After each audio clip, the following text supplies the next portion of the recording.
Hi, everyone, and welcome to the Hair Like Hers podcast, where we talk all about women's hair health and wellness with leading professionals from the medical, wellness, nutrition, and fitness industries. I'm your host, Shab Kaspara, NYC celebrity trichologist and hair health expert, and the founder of Leona.co, the first retail platform matching and guiding women with the best hair growth solutions from around the world. Wherever you are in your hair and health journey, you can be rest assured there is something for everyone on this show. You can follow me at Shab Hair Expert on IG, TikTok, and YouTube. Please show your support by sharing this show with your friends and family or leaving a review on whichever platform you're listening from. Thank you for being here, and I hope you enjoy the show.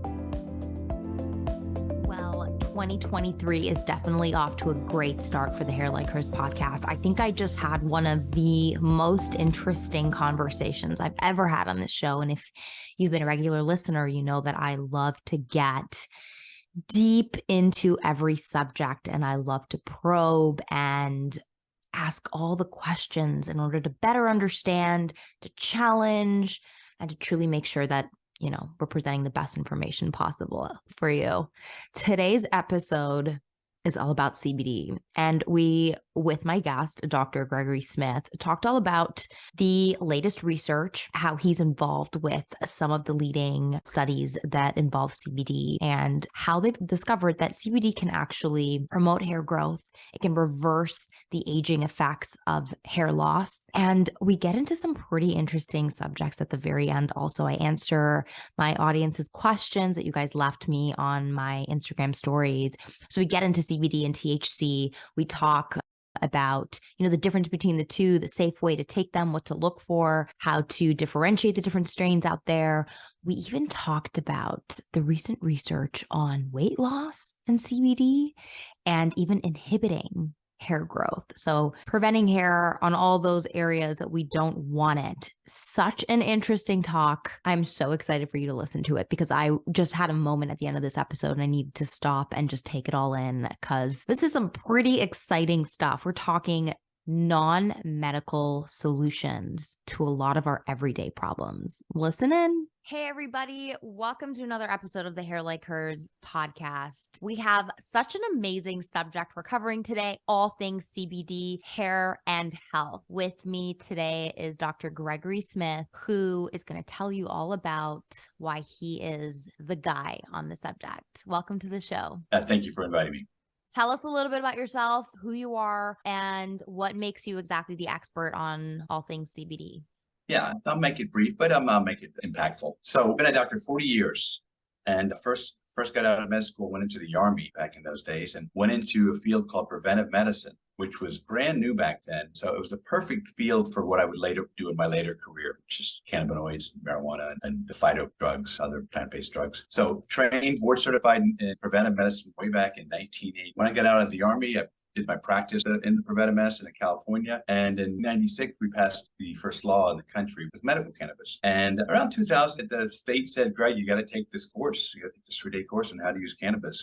It's a drug. It's out there. Patients want it. And we want to make sure you're trained on it. Took the 3-day course. At the end of that course, I was like, this is pathetic. We don't know anything about cannabis, about our endocannabinoid system. That has stuck with me. That continued my career. Somewhere about almost 10 years ago now, I was able to transition when I took care of my parents here in Florida. I moved my parents to Florida and I was able to transition from seeing patients all the time to be able to do some research and some writing. So I wrote 2.5 years. I wrote the first textbook on medical cannabis that's used now throughout Canada and the United States in medical school, pharmaceutical school. So there was no textbook. So that I really came in the door of cannabis into phytocannabinoids and then fell in love with CBD. And CBD is 80% of the effects you're going to do to your body.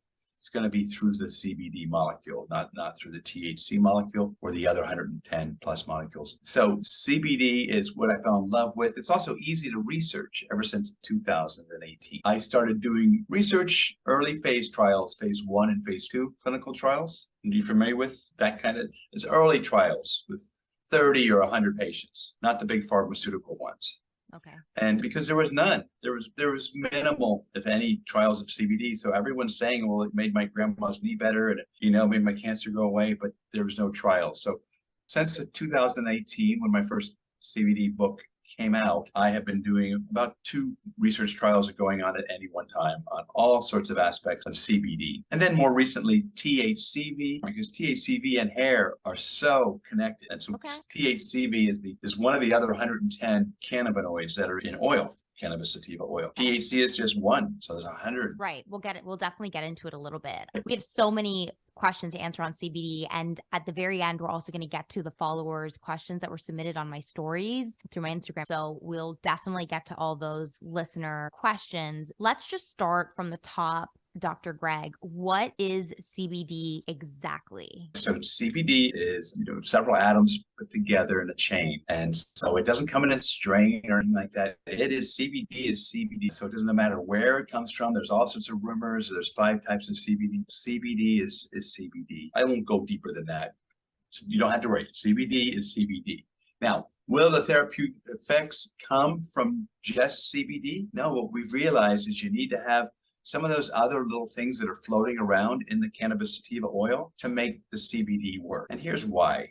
CBD, the way it works in our body is it uses the endocannabinoid system, often abbreviated ECS. We have a neurologic system, a circulatory system, we have an ECS, and that ECS is involved with sleeping, eating, and relaxing. How's that? What a great system to have in your body. Sounds like a vacation in oil. So the endocannabinoid system is about eating, sleeping, and relaxing. And then here's this one particular oil that goes onto the receptor and it goes into the lock on the cell and turns it. And when it turns it, it opens a bunch of mechanisms inside the cell. So this is intracellular activity. Very few things that we're going to talk about that you can bring medications for your hair or treatments for hair, skin, are going to actually work at an intracellular level. So this is very specific and novel in many ways of the effects. So we're going to use our system that are on our skin and hair cells. We're going to send these little keys into the cells, unlock them, and make something happen. So that's how CBD works. Okay, great. So you said that it's working on the endocannabinoid system, which is all about eat, sleep, relax. I'm telling you, it's a vacation in an oil.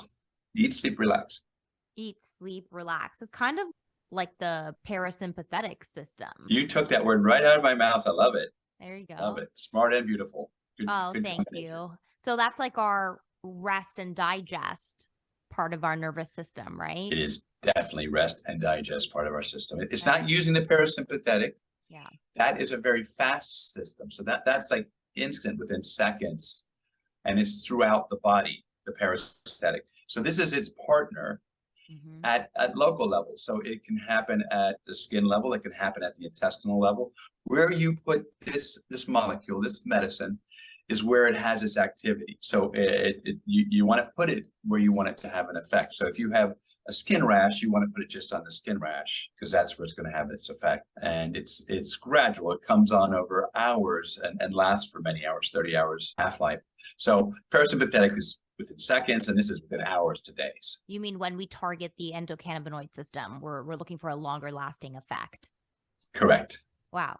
Yeah, because I feel like the parasympathetic system is something that we have to continuously work on and stimulate. And I think that's the whole problem, that we've lost touch with all the elements of life that have kind of separated us from all these different mechanisms in life that stimulate it. So it's incredible that now we have something that actually topically can directly get to the source. Right. And it sounds like you're very familiar with the vagus nerve. So that's our parasympathetic system. This is a partner, and this is a partner that acts locally, but it does it for the same reason. And it's somewhat challenging to get to hair. It's fun. I'll do it as fast as I can. It's like, how do we get to hair from, eat, sleep, relax, forget? Also has to do with memory, forgetting bad memories. So how do we get to hair? Well, it turns out that our hair follicles on our hair on our head, our eyelash hair, even the little hairs on our cochlea that we listen, how we hear with, these little tiny hairs inside our inner ear. Those hairs have tons of endocannabinoid receptors. They're there, and they're there for a purpose.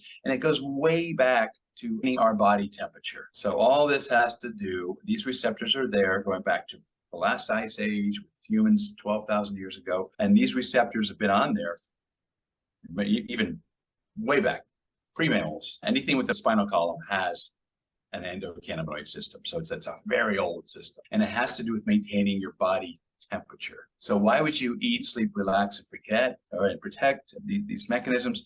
It had to do with maintaining thermoregulation.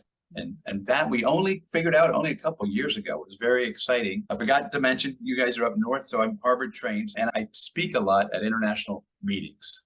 So that's how I found about hair. Speaking probably about relief using CBD or something about 4 years ago. And some tiny little study was mentioned where that people that smoke a lot of marijuana have a much higher rate of balding. And then that scientist started putting oil on rats and they lost their hair. That is the one stroke of genius I should be credited with, is hearing that little lecture and saying, well, what if we do the opposite? Okay, so that THC oil, that marijuana oil, was stimulating the receptor. What if we block the receptor? If we stimulate it, we know the hair stops growing. It actually shortens.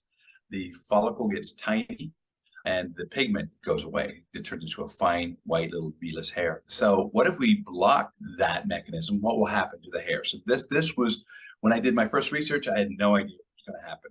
So is that a fact? Is that safe to say that marijuana will make you lose hair? It is a factor. So the problem with their epidemiologic studies. So there's very few studies with real marijuana, right? Lots of studies with CBD, but it's so hard to do any kind of research with real marijuana. So they're epidemiologic studies. They interview 10,000 college kids and they find out how often they smoke, or 30-year-old. And the rate of balding repeatedly is much higher. Through just smoking marijuana. Through the same mechanism that we're going to regrow hair. Right. We're going to do the exact opposite to the hair follicle. Okay. So but that's how I got the idea. So you're like, this is stimulating the receptors. Now, how do we do the inverse? So what did you do? How do we do it? Well, back then in 2018, the only way I could have any kind of inverse effect was with CBD only. So CBD blocks at that particular receptor, the CB1 receptor that we wanted to block.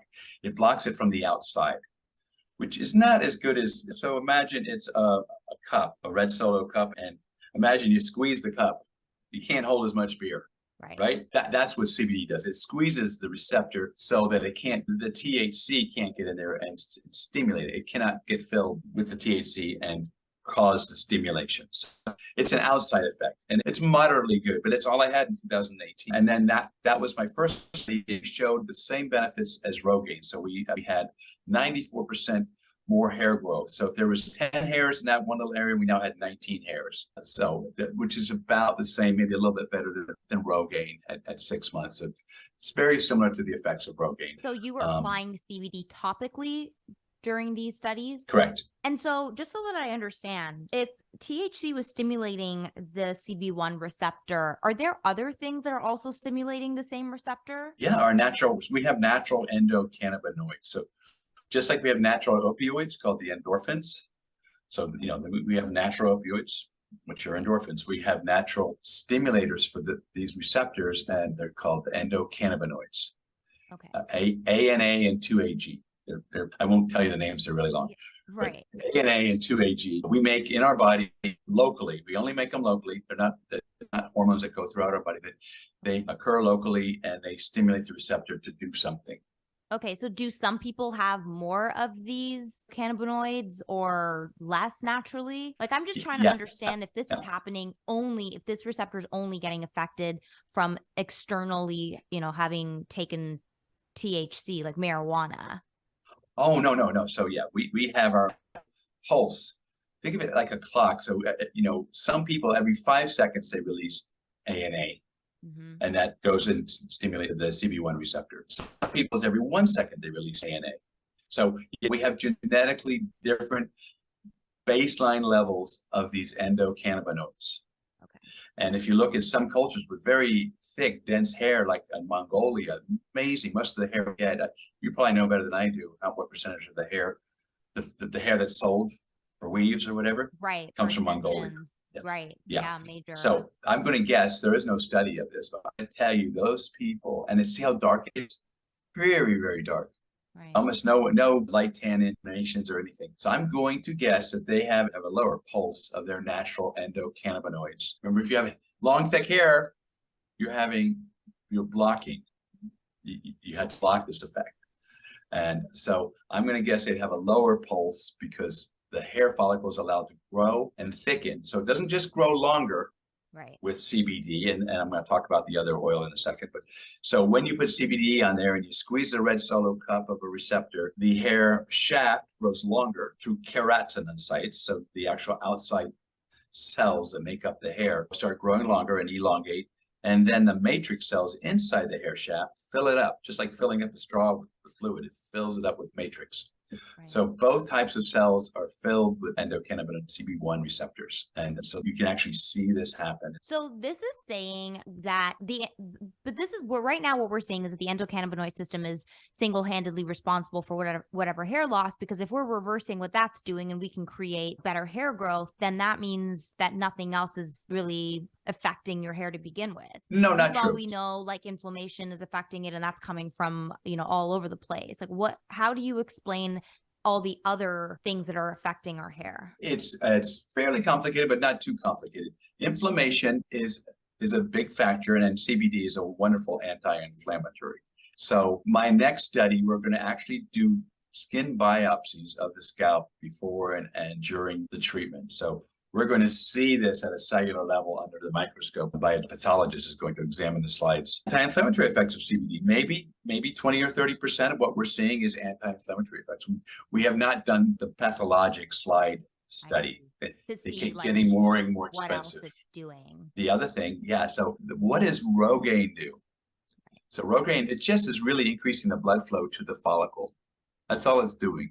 Right. So, and my buddy who did the study with me, he was the one that did the primary investigation on Rogaine and Propecia. So John Cetino, Dr. Cetino did both those, and then he was my partner in my two studies. He's 84 now, so I'm sort of taking the mantle on as Dr. Hair, I guess. But how exciting. Hair is yeah, definitely it's like fun. It's the line of work that once you get into, it's hard to not want to go further and further into the research, especially because I feel like we're just discovering all of this stuff recently. Everything's just so new. Well, my dad asked, but he was a pediatric geneticist, a very famous pediatric geneticist. And he said that this reminded him of genetics back in the 70s. We were just starting to understand about chromosomes, and some new studies were coming out and new ways to look at chromosomes. And now look what we do with the genome daily on patients. We order their genomes for $200. So we're looking at that kind of change occurring using the endocannabinoid system, which they are not allowed to teach in medical school. So this is where my passion comes from, and I wanted to bring this up. So here you are trying to help people as a doctor, and you're getting well trained at Harvard, and I was at Walter Reed for my residency, and all these credentials, and you're not allowed to be taught about this system, the endocannabinoid system. Right. There are 25,000 papers in PubMed on the endocannabinoid system. So it gives you passion for the project, because this is stuff that needs to get out there. So the research is out there, but it's not being implemented in the actual educational system. Oh, sorry, yeah. So the 25,000 papers are in cell culture in animals. Mm-hmm. And there's a couple hundred in humans, and they're all done in like Hungary or Israel. It's frustrating. Here we are, the mega center for medicine and medical research in the world, right, and we're not producing the research. Right. Yeah, I mean, there's a lot of pushback in general over just even CBD. I was talking to a brand founder that creates products with CBD, and she was talking about how complicated and difficult it is to navigate all the regulations and the whole retail environment to try and get her products out there when like nobody wants to go near it. So let me clarify that for you guys, because I'm on about 20 different boards of all sorts of, it always has to do with cannabinoid products, drugs. And so the issue is when you just use CBD as an isolate. Mm-hmm. So when you add CBD to your cream or your lotion or your shampoo, and you're just buying CBD, it looks like sugar. CBD isolate comes from China in these giant tankers, looks like sugar. And when you are just adding CBD isolate, then you're going up against a patented drug called Epidiolex, which is an FDA-approved patented drug to treat seizures in this country. So that is CBD isolate. That's all it is. It's 99.5% CBD. So the people at Epidiolex are saying, listen, you can't put our drug into your shampoo or your soap or whatever, because we have a patent on it. Mm-hmm. So what we use is hemp oil high in CBD, and then you bypass the law, these restraints with CBD isolates. Okay. So CBD isolates, that is naturally derived though, right? It's naturally derived, but 99.5% isolate is patented and is owned by GW Pharma as a patented drug. So what's the difference between hemp and CBD? So hemp is cannabis sativa oil that is less than 0.3% THC. If you take the exact same seed and you grow it in a very sunny summer, it might have more than 0.3% THC. It might have 2% THC, and then it's called marijuana. And you grow it in a cloudy summer, and it's going to have less than 0.3%. So then we call it hemp. One is illegal against all federal laws, and one you can sell like tomato ketchup. Okay. Same seed, same strain, got 110 oils in that plant. The plant, by the way, it's an amazing plant. 50% of the weight, you pull the plant out of the ground, this weed, half that weight is oil. Wow. So if it weighs a couple pounds, there's a couple pounds of oil in that plant. So that oil is cannabis sativa oil, hemp oil, and you can do whatever you want with that according to the 2018 federal law. But if you extract only the one oil, CBD, out of the 110 oils that are in there and isolate it, then you're going up against their patent. Okay. But hemp in general has CBD in it. Hemp in general has CBD. Okay. But so you're saying that if you were to use this hemp oil on your scalp, you're only getting a smaller percentage of the CBD that you need in order to regrow hair or stimulate hair. Correct. And so I get my hemp oil has 30 to 50% CBD. So I know what I'm dealing with. You know, I know how many milligrams I'm getting. Right. Okay. Like almost half of it is CBD, but it's totally legal because it's hemp oil. So we're talking about topically applying CBD to help prevent hair thinning and hair loss. Are there other ways that you can take CBD that'll help you with your hair? Like if someone is smoking CBD vape pens all the time, is that going to help them with their hair? But only to a small degree. Remember, we talked about it works locally. Right. So it's going to, and it's very fat soluble. So wherever you put the CBD, if you inhale it, it's going to quickly enter our bloodstream, and all the cells it touches are going to grab it and suck it up. So because it's very fat soluble. So it's like, you know, if you squeeze the ink into your lungs, only a tiny bit of that ink would ever make it up to your hair shafts. Right. So it's not a very effective way. There are some ingredients that you can take orally to help. Most of them have to do with the nutrition of your hair roots, things like biotin. So they're nutritional support. They're like, you know, eating well. Instead of eating badly, your hair shafts and follicles are eating well. It's not turning anything on. It's just supporting them with nutrition. I do have to get to the real oil because CBD is not the real oil when it comes to hair. Okay. So what's the real CBD oil? was all we had. The CBD was all we had in 2018. Okay. And then at another meeting, 2 years after the first meeting, I found out about an oil called THCV. Well, we'll just call it VARIN because it's a lot of letters. And so VARIN is one of the other 110 oils that are in hemp oil, but it's only a tiny bit is in hemp oil. So, and it was something like $30,000 a kilo. You can't even do research with it. It's so expensive. And then what happened with the 2018 laws, we now had tons of CBD available. Then some of these PhDs started messing with all this tons of cheap CBD and turned it into THC. So we now have VARINs that we can buy inexpensively to add to our products. And so for the first time, 2019, I did a second study. And this time I used VARINs with the CBD, and we got 2.5 times the hair growth that we did with just CBD. So it's And just its your own question, kind of strain. Nope. No. I'm waiting. That's smart you are. I'm waiting for your questions. Okay. Why? Right. Right. Well, so remember we talked about CBD, the way it blocks it, it goes like squeezes the red solo cup from the outside.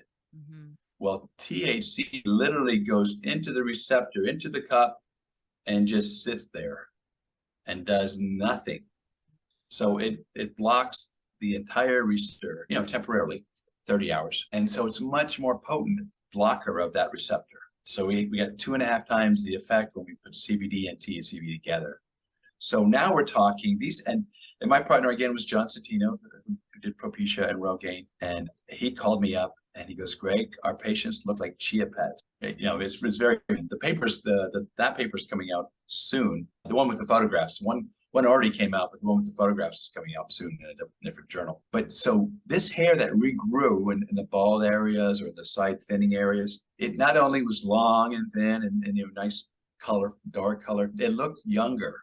So the hair looked younger than the hair right next to it. So we're almost like we're almost some anti-aging stuff. And that's where I'm going to next. My next research will be starting. But so this hair is really healthy looking hair that regrows in the bald areas. So I didn't expect that. Yeah. Okay. So what do we do with this VARIN and CBD? You come up with a daily topical, but much like Rogaine, and you can use it with Rogaine. Right. Because Rogaine works entirely differently. Rogaine just increases the blood supply to the follicle. Mm-hmm. Doesn't turn anything on. Biotin gives some nutrients to the follicle. Mm-hmm. Doesn't turn anything on or stimulate activity. You can use biotin, you can use a Rogaine once a day, and at the same place, put cannabinoid hemp-based products once a day and see much more effects. Mm-hmm. And they all work the same way. If you about later, you're going to recidivate back to how you were. It's just gradually over 3 to 9 months go back to how you were, because we are playing with nature and we're buying time on effects that have happened to ourselves and reversing that effect. So if you stop it 3 to 9 months later, the hair follicle will go back to the way it was.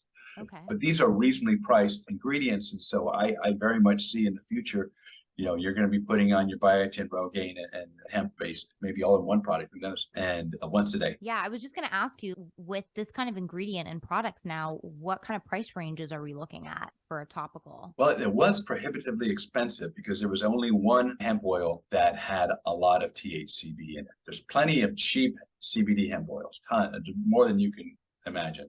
Right. Of cheap CBD oil, but there was only one that had high THCV levels in it. Now there are several. So I think this is going to be $59 a month product, something like that. Well, I mean, that's actually reasonable. And a lot of topicals on the market today can be anywhere from $60 to $200. Oh, I'm sure that someone will be selling $200 ones. Yeah. Right. Yeah. They won't be people that I work with, but right. They'll have pretty packaging. I'll tell you that. They'll have really pretty packaging, but it'll be the same ingredients. Yeah, no, I mean, ones that don't even have, this kind of a CBD that you're talking about, that can be really pricey. So it's just really interesting to know like how much more we're leaving on the table. It's such a common problem and it has such an impact. So part of my career, I always owned aesthetic clinics, which I worked at it on weekends. Because I'd have patients with illnesses and cancers and heart disease and all sorts of stuff all week long. But so on the weekends, I would always work at aesthetic. I'd start my own 1 or 2 aesthetic clinics, and that effect on people, just changing their cosmetic appearance, injections and Botox, and now we would have this for balding areas. Yeah, really changes their life. So, are you doing any kind of injections with this? No. There's no. It's fat soluble, so no, you can't. Yeah, you get into a lot of trouble. Anytime you use a fat soluble medicine, you get into a lot of trouble. 99% of the medicines on the market are water soluble. I see. So we can do all sorts of things with solubility. Okay, got it. So we can't be injecting it. We just have to apply it topically. Correct. Is there any room for innovation there? And how do you mean? In terms of turning it into an injectable? You're the devil, aren't you? I mean, I can't help but wonder. There is. There is. That's way some very high tech formulation. So yes, there is, and this is really at the very cutting edge, because we had to put it into a nanoparticle surrounded by lecithin and inject it as a filler or other injectable to the scalp. Brand new technique.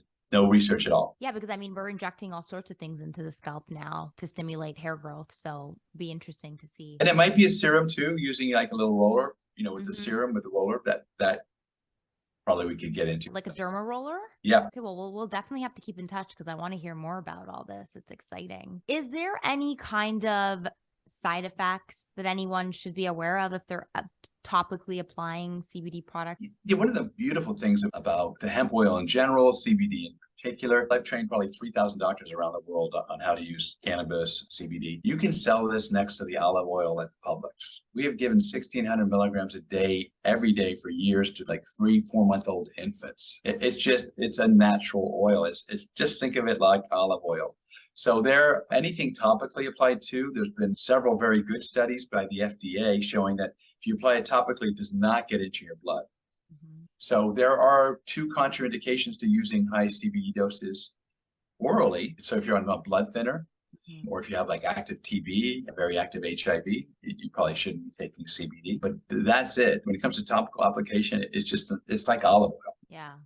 It's literally very similar. It's an essential oil from a plant. So why don't we get into just a few questions that the audience members had asked us about CBD. One of them is it okay to smoke CBD oil for positive effects if trying to reduce smoking marijuana? It's not only okay, it's a great way to do it. You get all of the same sort of muscle memory effects. You're doing all the ritual of smoking marijuana with something that looks like marijuana, the high CBD cannabis that they sell everywhere now, but you're not getting high. In fact, your receptors are getting squeezed. So it's a beautiful way if you feel like you're having a problem with too much THC. So yes, beautiful way to do it. What brand, type, or strain of CBD is recommended? You tell me, student, after what you just heard from me. Right. THCV. Okay, so that's I hate to use the word molecule. It's one of the oils. So you got to think of CBD as an oil, THC as an oil. So there's 110 of these. So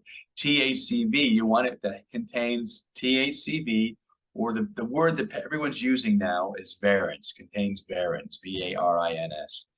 That's the one that's 2.5 times as effective as just CBD alone. Right. Okay. So when it comes to like smoking CBD, is there a particular kind somebody should be looking for? Okay, so then we can talk about strains when we get to smoking.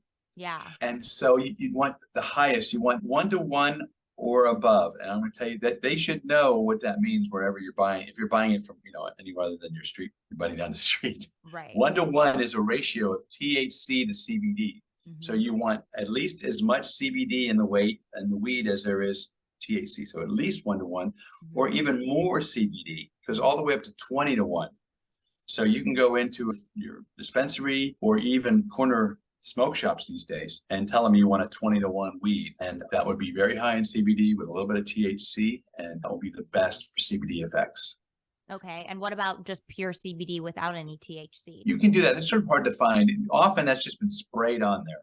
That's what I don't like, when it's just CBD only, then it's not hemp based. Like they took something that looks like weed and they sprayed CBD on it.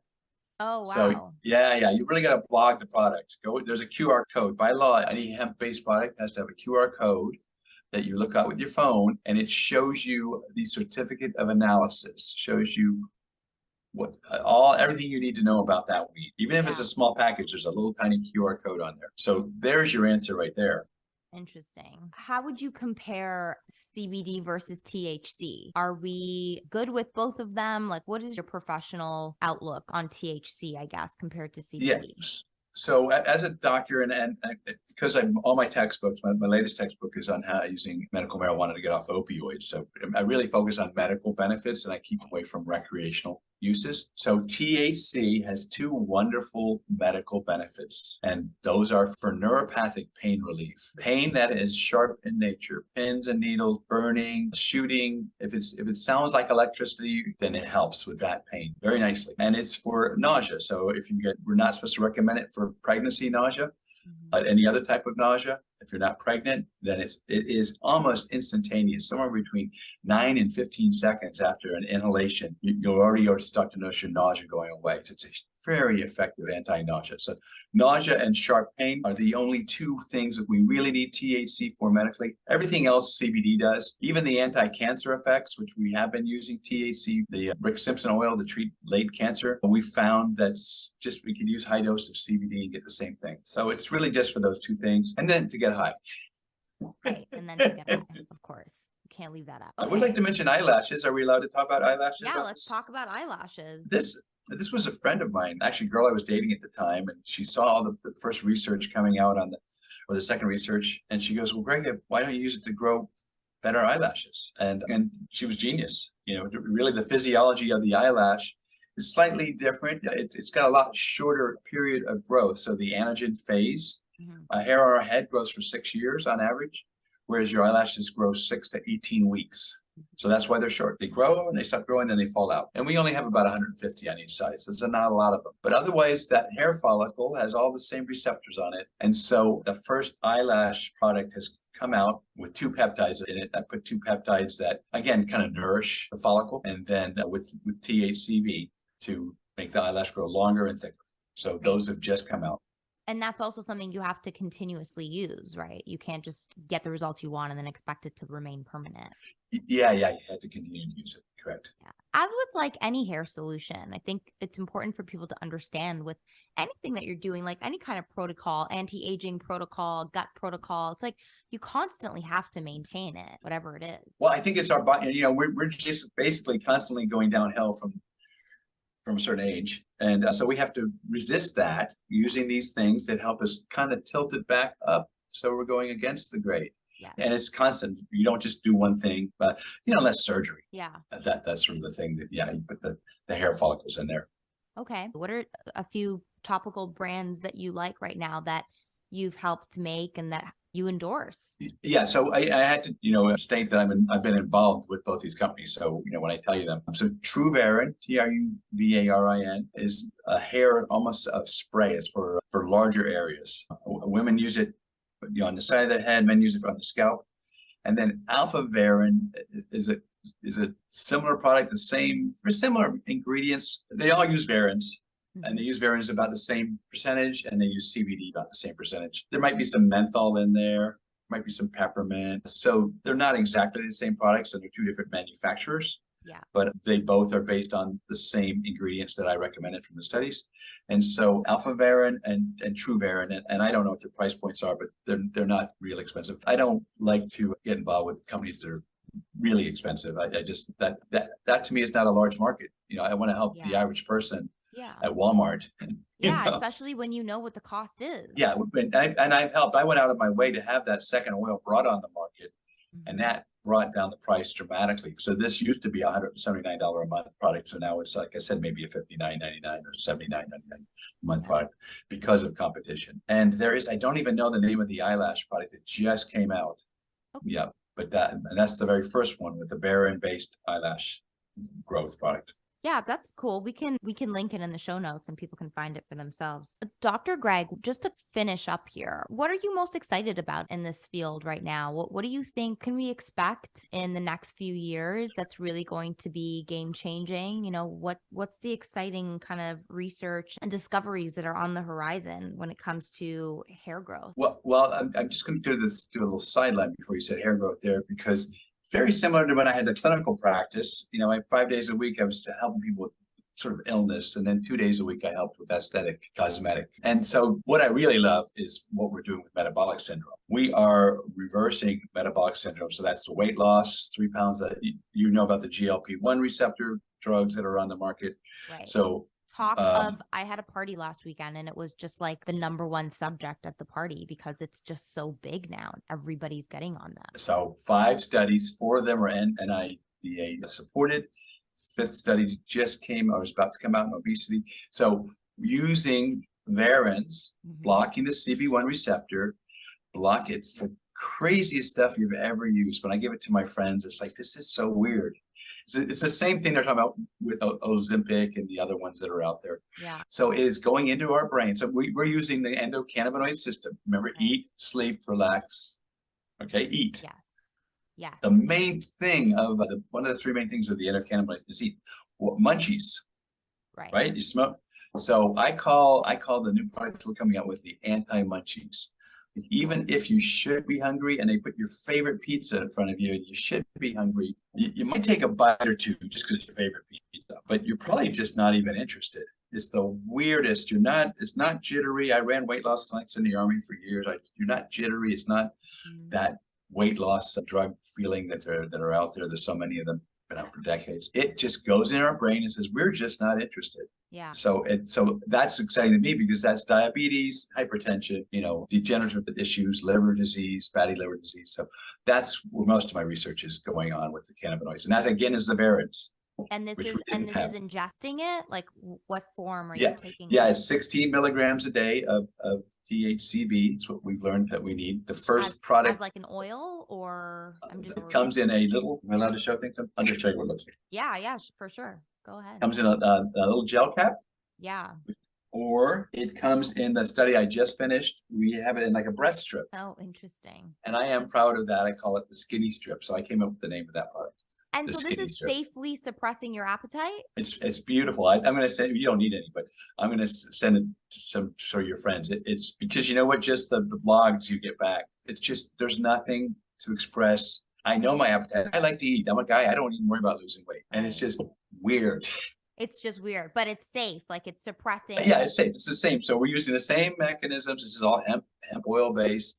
Yeah. We're going into our hypothalamus and we are telling it we're full. And so, but we aren't full, but we're telling our brain we're full. So we start using up our fat supplies from our abdomen. So specifically the weight around your abdomen, that ventral fat. And is there any way that someone can abuse this if they take too many and then like what happens? They just forget about food? Very good question. You'd be a good med student. So all the cannabinoids that we talk about, all the drugs, these fat soluble drugs, they all work in a curve, unlike our water soluble drugs, which all work by the more you take, the more effect, right? Doesn't work that way. Okay. So we have to get to the sweet spot. So after 16 milligrams, you start going to 24 milligrams, you get less weight. Interesting. Okay. Only because it's one of these fat soluble ones that work at receptors. It's not really a drug, it's really a neurotransmitter. Right. This is what happens when we're not dealing with drugs, we're dealing with natural substances. It actually only positively affects you. And you see, I have to teach doctors this, and they like have to switch their minds, like, what? Sure.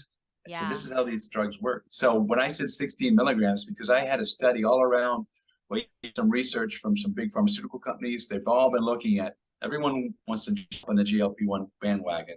Right. Well, it turns out that the GLP-1 system goes right through the hypothalamus and uses the endocannabinoid system as the end point. That's why we get the munchies. I mean, everyone knows about the munchies.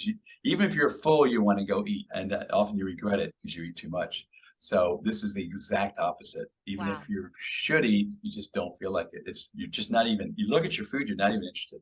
What a world. So, I want to come into your world. I would just like probe you all day. You got a tickle too. You can't just probably get a tickle. Oh my goodness. Yeah, what a tangent. I love that we just got on weight loss all of a sudden. It's a hard subject to avoid. I feel like it's GLP-1 is my whole day, all day long. Yeah. GLP-1. Yeah. It's an agonist. So the GLP-1 is an agonist, and then what it does is it goes through the hypothalamus, which is just a toggle switch in our brain. So we only have two modes in our brain. We either think we're full or we think we're hungry. That's it. It doesn't like we're not partial full, or we can tell ourselves I'm half full, but you're not. You're either full or you're hungry. And then what happens when you're full is your blood sugars and your blood fats and all that is one thing. And what happens when you're hungry is a whole nother set of metabolic processes go on in our body. So all we're doing is turning that toggle switch that way using the VARINs. And it's fun. And it's exciting because the results, that study is coming out too, and those results are amazing. 3.1 pounds per month, 30% decrease in blood sugar and blood fats, and 3.1 pounds per month weight loss. We're definitely going to have a part 2 now, because there's no way I can leave my audience hanging with this. I don't know how we're going to turn that episode into something about hair, but we'll figure it out. I'd love to have you back. This was so fun, so great. Thank you for nerding out with me. Oh, I know how we're going to talk about hair. I'm sorry. I know we're almost finishing it. Yeah. But I'm giving you some fuel for the next one, because this is using THC to block hair growth on your lip. And I call it nips and lip, but where women have hair that they don't want to have hair. I don't know if that name will get out there to market, but let's just stick with hair fuzz. It's a good one. Okay, right. So the opposite. So now we're trying to block hair in places that we obviously don't want it. This is the last little bit of genius. Okay. You can't make a THC product. It's illegal. It's federally against the law. You can't cross state lines. You'll never You'll never get to market with a THC product. But we know, and there's plenty of studies, we know if you put a concentrated THC serum on your lip, on your sideburns, that hair is not going to grow. So all this CBD excess that's sitting around, we can turn into a substance called HHC. Does the same thing. It makes you high too. I mean, if you smoked it, you get high, but you won't get high from putting it on your lip. But if you smoke HHC, you'll get high. It's just like THC. Yeah. It's his almost twin brother, but because it was made from CBD and it's not actually THC, it's totally legal like hemp oil. Loopholes, I like it. A lot of it. So that research is going on at the moment. It's looking really good. So suppressing hair growth on the lips and the sideburns. Amazing. A whole other subject I'm sure everyone listening would want to hear about. Okay, we got things to look forward to. Dr. Greg, this was so amazing. Thank you so much for your time. We are going to put everything in the show notes, and we'll have access to, some products that you recommend, and even your clinics that you're doing all the aesthetic stuff at. Definitely, we'll let everybody know about all that. So thank you so much. Okay, well, great. I appreciate that. Yeah, it was really great to have you. Okay, well, likewise. Be well. Thank you so much for listening. If you like what you've heard and you can think of a few other women to share this podcast with, please do leave me a quick review in whichever platform you're listening from. And if you have any recommendations or comments, email me at grow@hairlikehers.co or follow me at Hair Like Hers Podcast on Instagram. And don't forget to subscribe so you don't miss an episode.